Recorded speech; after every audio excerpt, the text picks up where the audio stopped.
This is a download from BBC Learning English. To find out more, visit our website.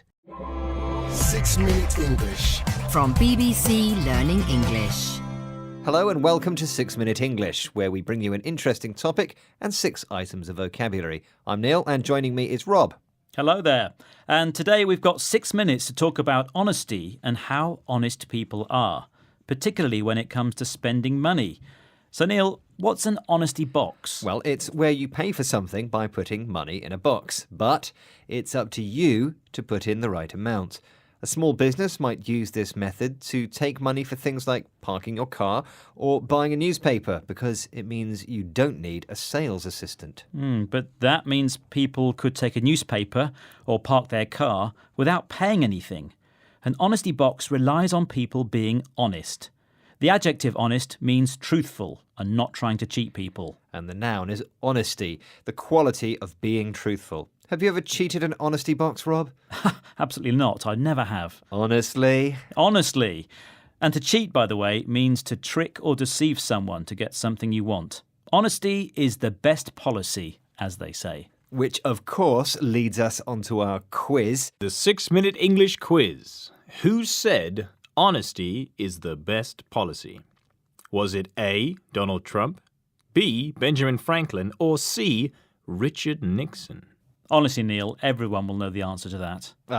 But do you know the answer to that, Rob? Well, I'll have an honest guess. I think it's B, Benjamin Franklin. Well, you might be right, but you might not. We'll find out at the end. I did like your use of honesty there, Rob. We can use the adverb honestly at the beginning of a sentence to show that we're feeling irritated. For example, when your co-presenter picks a quiz question that's too easy. Okay. Let's move on now and hear from Philip Graves, a psychologist and author of the book Consumerology, who can tell us about why honesty isn't always the best policy. The question is not are most consumers honest, the question is are most people honest? And the answer to that is no. We have evolved with the capacity to be dishonest. It's part of our evolutionary psychological makeup because if we can gain an advantage over the people around us, we have a greater chance of surviving. Now, what's important in that is that we also benefit from being in a social group. And that was important in our evolutionary past. So there is a balance to strike between the extent to which we can feather our own nest, so to speak, and the risk of being ostracised by the group.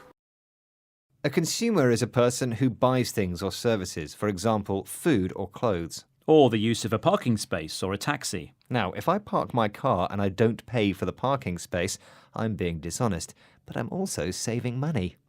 And Philip Graves says being dishonest is part of our psychological makeup. What does that mean? Our psychological makeup is the way the human mind works, the way we think. And it makes sense to be dishonest if you gain an advantage through this behaviour. So when you take something without paying for it, you save money you can spend on something else. So why do we place such importance on being honest then, if we benefit from being dishonest? Because it's selfish behaviour, which other members of our social group won't like.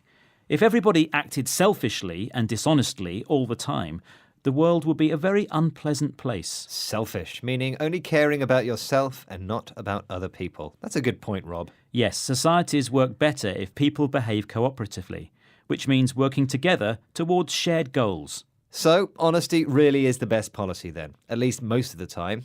And now it's time for the answer to the quiz. Who said honesty is the best policy? What do you think, Rob?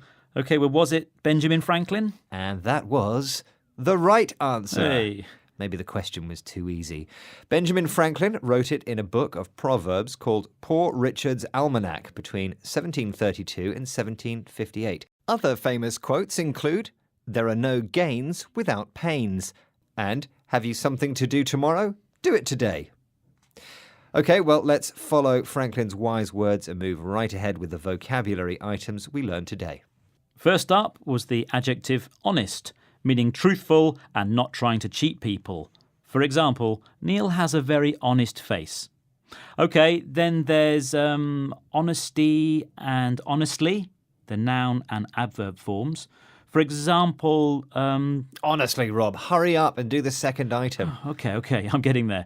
To cheat means to behave dishonestly to get what you want. My granny always used to cheat in card games. It was so annoying. And I always used to cheat in spelling tests at school. How dishonest, Rob.